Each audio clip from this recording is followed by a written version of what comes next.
Yan.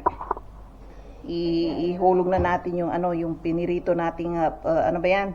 Yung itlog na may patatas. Ang dami ko naluto. Dalawang patatas lang naman to. Kunin ko yung ano. Dalawa. Sayang. Ayan. Ilagay natin. Sayang, sayang. Ayan. Ayan, kapapaligo pa lang ng buko. Ang init. Tsaka nag-o-oily yung buko. Ayan, kakain, ay ano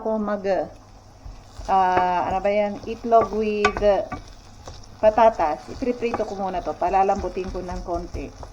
Tapos, lalagyan ko ng itlog. Lutong probinsya. Kayo, kumakain ba kayo nito? Ayan. Ayan, shout out sa mga OFW. Kahit saan man kayo sa mundo, shout out sa inyo. Ayan. Kuha lang ako ng itlog. Oh, guminhawang ulo ko nung nilagyan ko ng hinugasan kong buko. Grabe. Ano ba yung itlog na yan? Ang sikip-sikip. Ilabas ko muna. Tapos, alisin ko to. Ayan, alisin ko to. Kasi nahirapan akong kumuha sa refrigerator. Alit kasi ng refrigerator namin eh. Gusto kong bumili, magpapabili ako ng mas malaki. Alam niyo ba yung biyanan ko, nag-iisa na sa buhay, sa bahay niya. Bumili pa ng napakalaking refrigerator, hindi siya masaya doon sa maliit niya. Ayan, sinamahan siya ng asawa ko bumili ng mas malaki. Alam niyo ba, nag-iisa lang yon.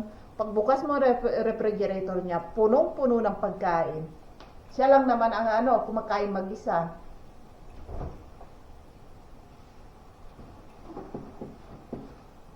Lagyan ko ng itlog tong dito para mas maganda. Ayan ilagay ko. May lagayin kasi ako ng itlog Ito, inuunti-unti ng asawa kong inumin to, alak to. Itlog. Ito, itlog na alak. Ayan po, mayroon pa Gusto ng mga taga-check. Uminom na mga ganitong alak, yung itlog na may alak. Sarap na sarap sila. Mas lalo yung biyanan ko. Regalo yata ng biyanan ko to. Ayan, yung biyanan kong babae. Halos kasi lahat ng alak, iniinom niya. Laklakera yun eh. Kaya iniregaluhan niya yung anak niya. Ayan, dito muna tayo. At ilalagay ko yung itlog dito. Kasi dito wala na space eh. Puro na lang. Ilalagay ko dyan sa taas para magkaroon ng space. Mamaya mag-grocery ulit ako. Ayan, baka mahulog. Nandito na anak ko. Ang saya-saya niya nakauwi ng bahay. Hinahanap niya kaagad yung cellphone niya. Nako. Adik talaga sa Kayo, kapag hindi kayo nakapag-cellphone ng 2 or 3 days or 1 week, hindi ba kayo mabuboring? Parang nung unang panahon, mga tao naman nung unang panahon, naabutan ko pa yung wala pa yung cellphone. Nagbabasa, alam niyo ba, binibisi namin nung binibisi namin sa pagbabasa ng pocketbook. Naranasan niyo ba yon, yung nagbabasa ng pocketbook? Kasi manonood ka lang ng bumibili pa ako ng pocketbook kasi nasa Taiwan ako noon. Nag-order pa ako doon sa mga Pinoy store doon ng 100 pieces galing pa sa Pilipinas. Ayan. Kasi noong unang panahon, wala ka talagang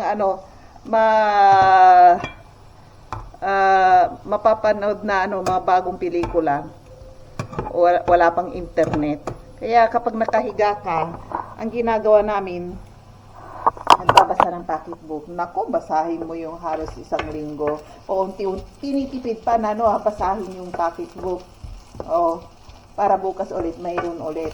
mga 2 or pages, babasahin mo yan. Mas lalo romance ang binabasa mo. Nako, tutok na tutok ang mata mo sa romance. Ay, nako, baliw na baliw talaga mga tao nun sa pocketbook. Pero ngayon, wala na. Tapos na ang pocketbook ngayon. Ewan ko lang sa inyo kung babasa pa rin kayo. Kaya kapag sinabi ng asawa ko na bumili tayo ng libro, anong gagawin mo dyan sa libro? Sabi ko gano'n, lahat naman ngayon, buksan mo lang yung Google, nandiyan na lahat. Sabi ko gano'n sa kanya.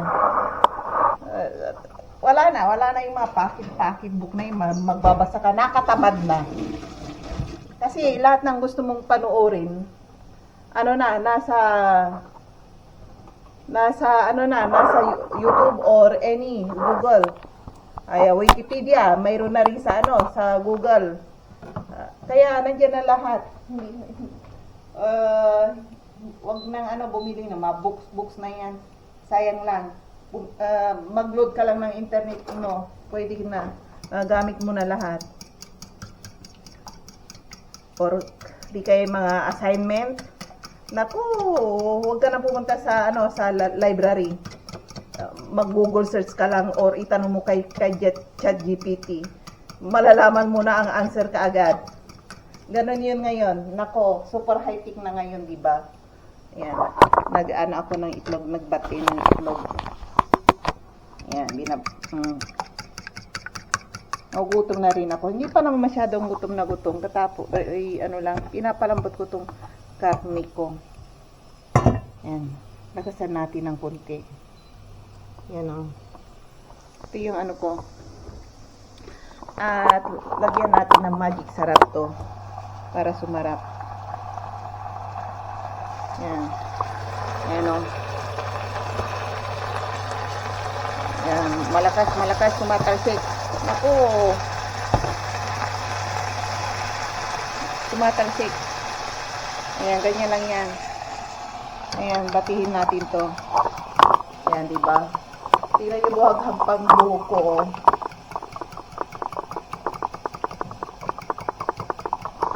Ayan, batihin natin to. Magic sarap lang ang hinalo ko dyan. Pwede na.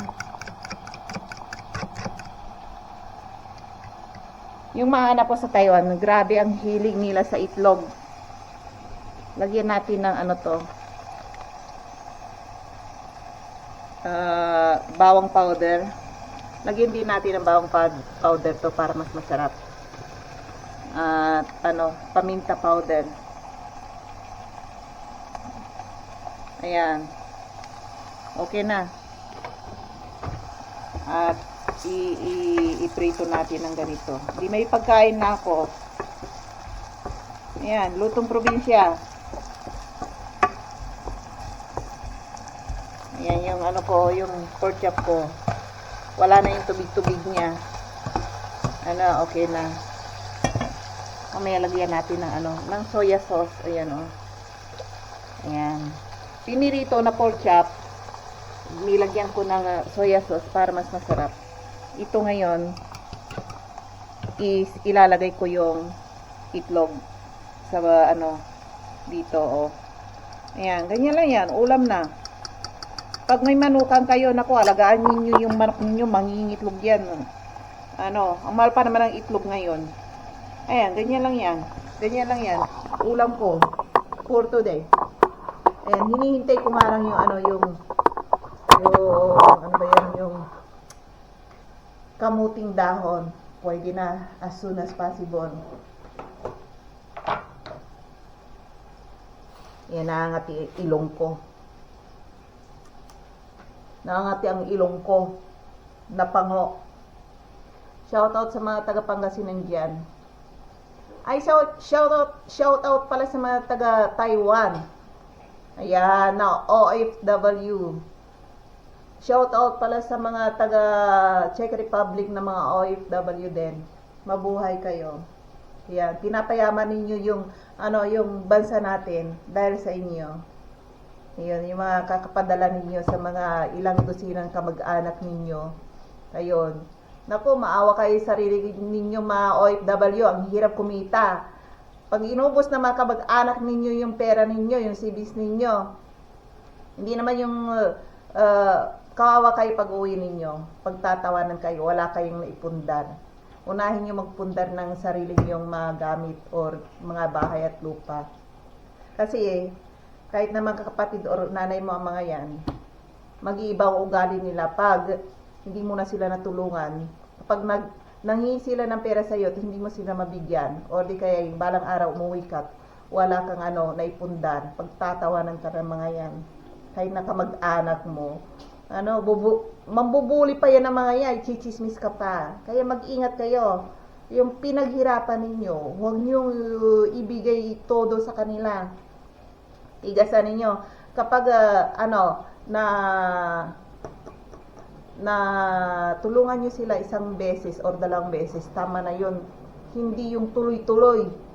Buwan-buwan na lang tinutulungan nyo na sila, hindi na sila nagtatrabaho. Nako, inaasahan na lang ang padala ninyo. Nako, mag-isip-isip na kayo. Tigasan nyo ng puso ninyo. Kasi buwanan na lang, hinihintay na nila yung sahod. Ay, sa sahod na naman siya. Ayan, gagawa na naman ako ng kunting alibay para bigyan ako ng pera. Ay nako, mantalang kayo rito. Nako, grabe. Grabe, marami na akong naranasan mga ganyan. Mga ganyan. Ay nako, kaya tigasan ninyo yung puso niyo pag may mga kamag-anak kayong nangingi ng pera. Huwag na huwag nyo silang todo. Mabibigyan nyo sila isa or dalawang beses or tatlong beses. Pero kung buwanan na lang suportado nyo sila, nako, maawa kayo sa sarili ninyo. Hindi na sila nagtatrabaho. Ayan. Ayan, sarap na oh. Tingnan niyo oh. Sarap. Ay, tingnan ko. Oh. Wow. Wait lang. Kunin ko yung sarap ko. Babalik tayo maya. I-try natin i-flip yung itlog ko, oh. Yan, oh. Kasi, niluluto ko pa. Ano ba yan? Na-turn, oh. Parang sunog na yung kabila. Ay, i-try kong i-flip sa rito. Sana hindi matapon, oh. Ayan, oh. Ayan, 1, 2, 3, go! Ayan, oh. Ayan, buti hindi natapon lahat. Kinakabahan ako. May natapon na isa, oh, yun, oh. Oh, napataas. Ay, ang init. Ayan. May natapon na isa. Ayan. Ugasan natin, pwede pang iprito. Sayang. Tapos ihalo natin. Yan, pinirito ko ulit. Ayan, iprito natin. Naka-flip. Ayan, i-flip natin ulit. One more time. Oh, yeah. One more time. Ganyan kapag mga kayo, tagaluto kayo. Matututo kayo pag experiment. Mag-i-experiment kayo sa kusina ninyo. Ayan. Ayan, sayang. Pagkain ko lang naman to eh. Okay lang, sa bahay lang naman to. Nag-experiment, oh, pati itlog pinaglaruan na. Ay nako. Ayan oh. Yeah, isa pa. Ayan. Di nakita ng anak ko. Ayan. Tama na. At huwag na tayong maglaro. Nauhaw tuloy ako. Ano ba yan?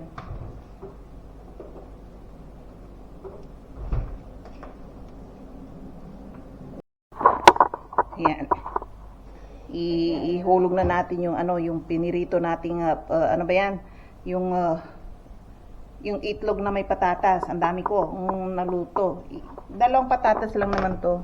Kunin ko yung dalawa. Sayang. Ayan. Ilagay natin. Sayang. Ayan. Takpan natin yung kanin natin. Dami ko pang kanin, oh.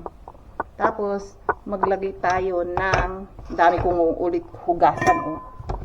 Kaya ayaw kong maghugas, eh. Ay, empty pa yung hugasan ko, hindi pa nakaka-on.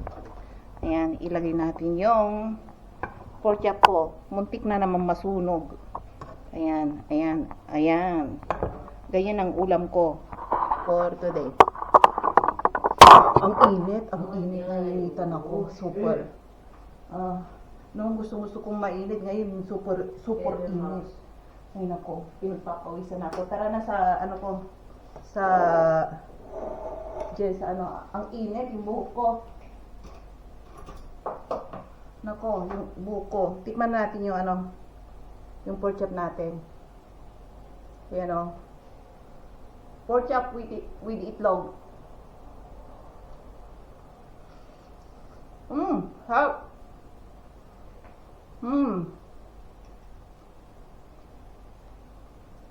Ang init.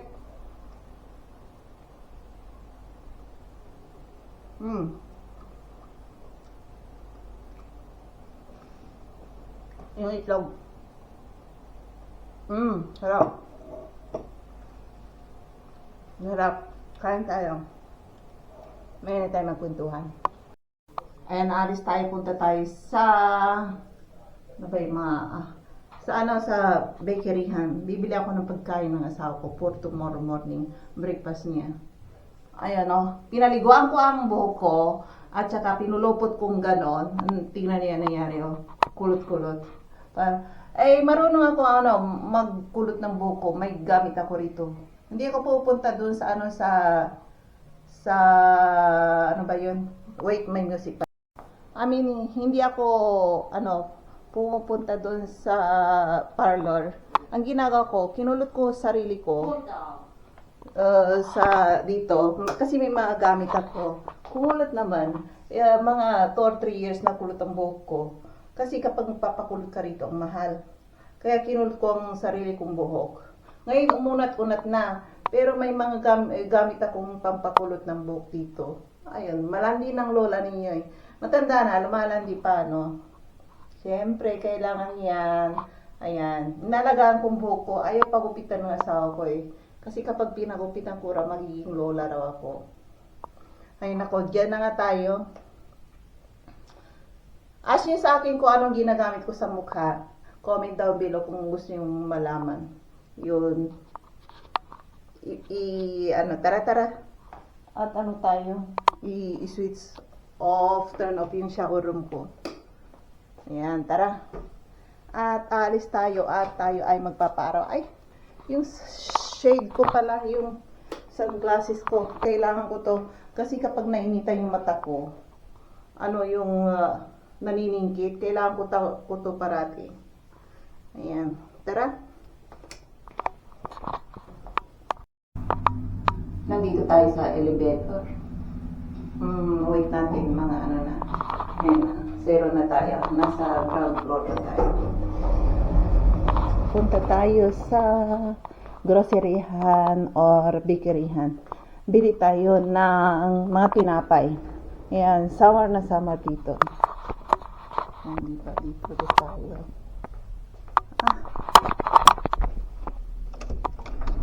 Briden. Kapitbahay ko. Pinabuksan ko. Ayun, tingnan niyo yung sinasabuyan niyo ng tubig yung daanan ng tram. Mainit na mainit kasi. Ayun sinasabuyan pa rin niya. Yun doon. Yung sasakyan sa likod hanggang dito. Yung mahalakas kasi ang hangin kaya nararamdaman ko yung tubig hanggang dito sa sa akin. Ayan. Tingnan niyo doon Ay, sinasabuyan niyo yung daanan. Tingnan niyo ang mga tao. Ayan. Kanya-kanyang style ng pananamit. Ayan basa. Basa ang mag-o-overheat kasi kapag hindi niya binasa. Ayan, diyan. Dito tayo. Tara mamaya na tayo tayo ng itlog. Ayan, grabe.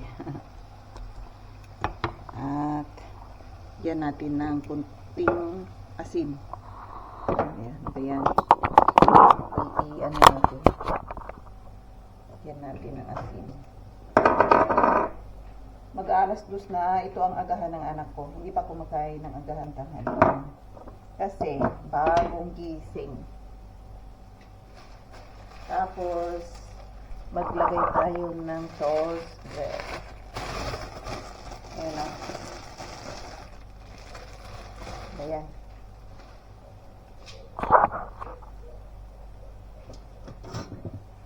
Ayan, ganyan ang agahan. Ayan, may itlog. Ay, may hotdog. Kuha tayo ng malaking pinggan. Ayan. Ayan, dito natin ilagay. Maliit to. Ayan, pwede na siguro. Ayan, pwede na. Ayan na natin. Aba, dumikit. Dumikit.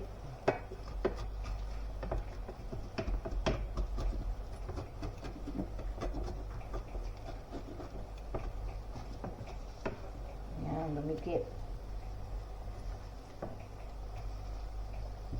Ayan, nasira na. I-ano natin. Lutuin mo muna natin maigi. Tapos, ayan, hawakan na to.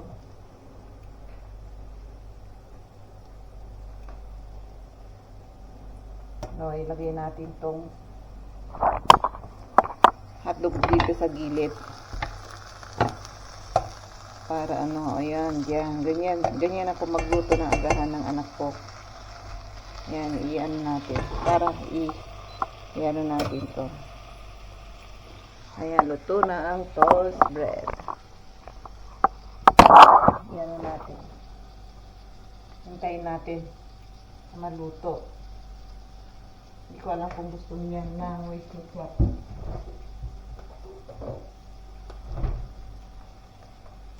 Ayan, bahala na siya.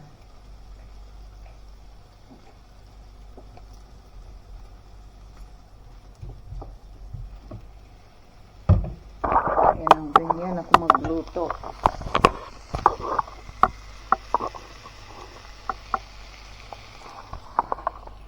Ay, yung toast bread niya, ano na. Ang init ngayon. Super init. Grabe ang init sa Europa ngayon. Grabe. Sarap mag-swimming ngayon. Dati, di ba sa Pilipinas may dagat tayo? Hindi ako marunong lumangoy doon. Ang bahay namin sa Pilipinas is malapit kami sa dagat. Hindi ako marunong lumangoy doon hanggang sa ano lang ako, pang-pang. Ayun, dito na ako natutong lumangoy. Kunti lang, marunong ako kunti lumutang. Ayun. Pero pag nilubog mo ako sa dagat, hindi na ako malulunod, pero marunong na. Basta marunong na ng konti lang. Hindi masyadong eksperto. Tinuruan ako ng asawa ko rito. Sa kaka-swimming namin sa swimming pool, natuto ako. Nag-aral ako mag-isa. Pero yung anak ko, ang hilig niya, kasi pumasok siya sa swimming school. Kaya natuto siyang lumangoy. Kahit na napakalalim na dagat yan, lumalangoy. Yan, pumunta kami sa Egypt. Lumangoy sila doon sa, kasi sumakay kami doon sa malaking yate. Ayun, tapos yung yate na yun, inihinto niya yung barko sa dagat, di ba, sa gitna. Di ba yung yate hindi pwedeng hanggang sa pampang kasi doon kami sa gitna ng dagat. Nagsilanguyan ng asawa ko, tanak ko. Ang lalim sa ako hindi ako lumangoy kasi natatakot ako. Medyo natatakot ako kahit na marunong akong lumangoy. Pero sila nako, langoy doon, langoy dito. Hindi sila natatakot sa dagat. Yung asawa ko, tanak ko, gusto nila. Ayan. Sabi nga niya sa akin, taga-isla ka, hindi ka marunong lumangoy. Yan, sabi niya sa akin. Ayaw nga, karamihan sa atin, taga-isla, hindi marunong lumangoy. Yun ang napapansin ko. Kaya maraming nalulunod sa atin. Halimbawa, yung barko is lumubog, maraming namamatay kasi hindi marunong lumangoy. Yung mga European na yan, puwera lang kapag may pating, kahit na marunong kang lumangoy, talaga mamamatay ka, kakainin ka ng pating. Ayun, yun lang yung nakakatakot doon. Marunong silang lumangoy. Kasi rito sila, mahilig sila mag-swimming. Kada eskwelahan dito, may swimming school. Hindi ko lang alam sa mga liblib na lugar dito kung may swimming school dito. Pagkakaalam ko, dito lang sa mismong syudad. Kasi doon sa sister ng asawa ko, walang swimming pool doon. Mag-train pa sila papunta rito. Parang hindi sila tinuruan doon, yung mga school doon. Pwera lang kung ang school mo yung nasa city ka, tapos may public swimming pool na pagmamayari sa gobyerno, pwede sila doon. May tutorial. Ayan. Kain tayo. Yan, agahan. Muntik ng tumaob. Yan ang, ganyan ang ko. Wow! Para ibigay natin. Yan. Andito kami lahat. Yapang nga. Oo. Thanks. Yapang nga. Thank you. Yung asawa ko, wala rin pakialam, nandun siya sa kwarto niya. Ayan. Kanya-kanya kami rito. Doon ang kwarto ko. Doon. Yung asawa ko naman doon ang kwarto niya. Tsaka yung anak niya. Nag-isa kami ng kwarto. Ang init. So, you want ketchup? Ayan yan ang ketchup. Mamaya mag-grocery ako. Pupunta ako at ano ba yan? Naglilinis muna ako dito. Alam niyo ba yung kamuti ko? Ang laki-laki na. Ayan, tignan natin yung kamuti ko. Ayan, ang laki-laki na oh. Ilang araw ko lang tong itinanim. Ngayon, ano na? Oh, ang tangkad na oh. Grabe. Ayan oh, ang dami na ng ang daming dahon na. Pwede nang harvest maybe 1 week more. Pwede na. Magluluto ako ng munggo or any. Basta ilagay ko lang to, bibili ako ng lemon. Ayan, masarap yan. Ilaga ng half cook tong dahon na to, masarap na. Ayan. Ay nako na. Ayan, kalat pa yung ng anak ko kasi kagaling niya sa field trip nila. Nag-field trip sila sa bundok. Kaya sabi niya nung umuwi siya, walang internet, walang boring daw siya doon. Araw-araw daw silang namumundok. Buong dalawang classroom ang sumali. About tumira sila sa hotel. Tapos, about isang student, siningil sila ng, 3,500. 3,500, bali sa peso yon. Yan? Mga 12,000 or 13,000 peso. Yun nga lang. Pero kasama na doon sa yung pagkain nila, agahan nila, tanghalian, hapunan. Sa kwarto, hindi ko alam kung ilang bata ang nandoon. Yun, maganda. Ganito rito kapag yung mga student, hindi sila minsan naglalagi sa classroom. Hindi kagaya sa atin. Parating na sa classroom. Dito sa kanila, naglalakad-lakad sila palabas. Tapos, half day lang ang pasok dito. Tapos, yung mga, kung pupunta sila sa museum, Tapos pinapaliwanag ng teacher yung history, ganon. At kung minsan pumapasyal sila sa lake or ilog, tapos pinapaliwanag din ng teacher, or di kaya sa mga castle, ganon, pinapaliwanag. Kaya hindi boring yung mga bata rito at hindi mahiyain. Ang napapansin kong number 1 dito sa eskwelahan nila, lahat ng mga tao rito hindi mahiyain. Katulad ng sabi ng nanay ko noon, sabi niya, ay, yung mga puting yan, mga apam, ang kakapal ng mukha, sabi niya gano'n. Oh, ibig sabihin ng nanay ko, yung yung mga kapal ng mukha, hindi mahiyain. Napapansin niyo ba sa mga apam, hindi mahiyain. Kahit na basta hindi sila mahiyain. Kasi sinanay sila sa school, nakikita ko. Di ba sa atin, sa ating mga Pinoy, ang sa atin, mahiyain. Yung iba, karamihan sa atin mahiyain. Parang may pag-aalilangan, ganun. Sila dito hindi. Parang makakapal ang mukha, hindi sila mahiyain. Oo. Yan ang number 1 na napapansin ko sa kanila. Basta't hindi sila gumagawa ng masama, hindi sila mahiyain. Kahit na napakahirap ng rito, ng pamumuhay nila. Hindi rin sila mahiyain. Oo, hindi katulad sa atin, ang hirap ng buhay ko, ayoko pumasok diyan sa restaurant kasi ang mahal, sabing gano'n, pagtitinginan tayo, ang hirap ng buhay natin, sabing gano'n, yung bang may pag-aalilangan. Pero dito sa kanila, kahit na wala silang kapira-pira, ang kakapal ng mukha nila, para taas no pa silang naglalakad. Ganon ang mga tao rito, sila hindi mahiyain. Yun ang number 1 na napapansin ko. Napapansin niyo ba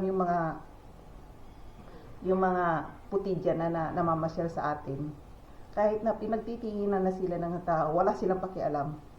Mind your own business, sabi niya kahit na yung lahat ng tao is nakatingin sa kanila, tapos may nagbubulungan pa, ganon. Wala silang pakialam. Ayun. Kaya, hindi katulad dito kapag halimba't naglalakad, or Pilipina naglalakad sa atin. Mga chismosan, pinag-chismisan na naman ako. Ganon. Ganon ang isip natin, ba may pagka-negative. Sila basta pag-usapan niya ako, wala akong problema. Taas no pa rin silang naglalakad, kaya na pinagtitinginan.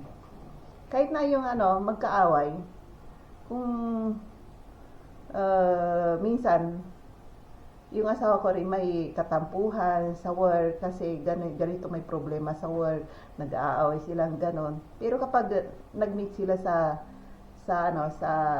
labas, parang professional sila, nagbabatihan pa rin. Parang showbiz business ba? Pagharap, hi, hello, and shake hand, and after, ganito, ganyan,